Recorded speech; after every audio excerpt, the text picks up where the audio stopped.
Hello, I'm Alberto Saracco. I'm a mathematician at the Università di Parma, and I've been involved in writing a Donald Duck story about a mathematical team.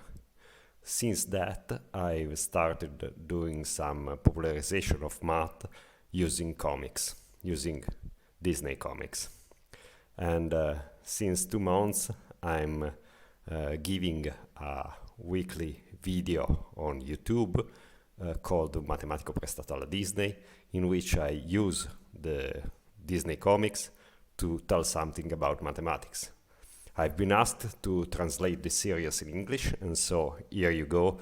This is the first video of Matt and Mice, the mathematics of Disney comics.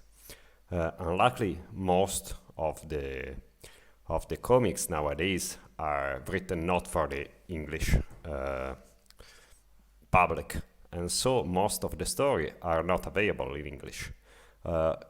In every video I will link the index link of the story, where you can find all of the published version of the story that are available worldwide. Whenever possible, I will use the English frames of the story. For the first one, Paperiade, it is not available in English, but it is available in a lot of languages. And Paperiade is a story written by Guido Martina with the drawings of Luciano Bottaro, which appeared in the 50s in Italy, in Topolino 202, 203, and 204, and it's a parody of the Iliad.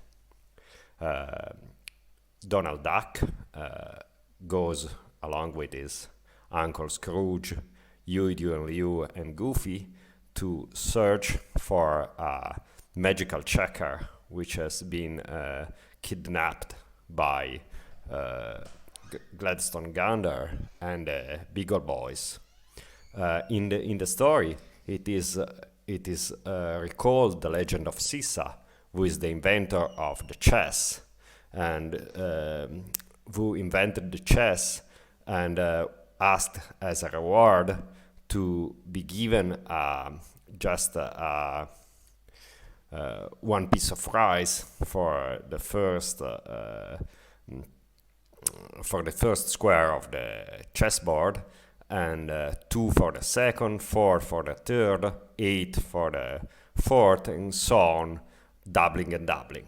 In the story, the magical checker does the same thing. You just put one piece of rice on the first square, and you will see 2 appear on the second, 4 on the third, 8 on the fourth, and so on, doubling and doubling, as Scrooge is saying.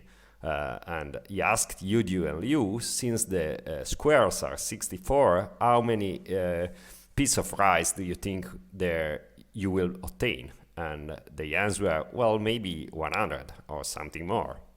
And actually that's much, much less than what happens. Here Scrooge and Giro answer, but they get wrong, and they get wrong by staying much low. And the fact is that exponential starts slowly but then grows rapidly, as we have seen with the COVID-19, that as all diseases at the beginning has an exponential growth. And at the beginning, after the first 10 squares, you have slightly more than 1,000 pieces of rices, and they multiply by 1,000 every 10 of them. So after 20, you have about 1 million. After 30, you have about 1 billion.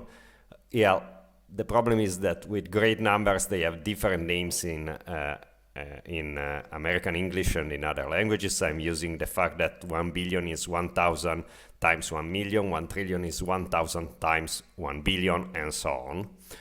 And after 40, you've got 1 trillion. After 50, you've got 1 quadrillion, after 60 you have got 1 quintillion, and all the 4 of them you've got 2, 4, 8, 16 quintillions. Actually, this is just a slightly under judged number, and the actual number is almost 18.5 quintillions. It's written there. Yeah, that's much, but how much it is? Well, that's really, really much. On the entire chessboard, you will have that number of grains of rice, actually not wheat, and they weigh a lot of metric tons. That's a huge number again. How much is that? Well, the whole world nowadays will take 1,645 years to produce that rice. Well, probably Sista asked really for too much. And here you see indeed what happens when Gladstone Gander and the Beagle Boys put one rice on the first square of the board. Then the rice continues to double the rice, and the rice fills very quickly all the house and gets out of the house. Well, actually, if it would work like that, it would fill very fast all of the world. For Matt and Mice, the math of Disney comics, it's all today. See you next week.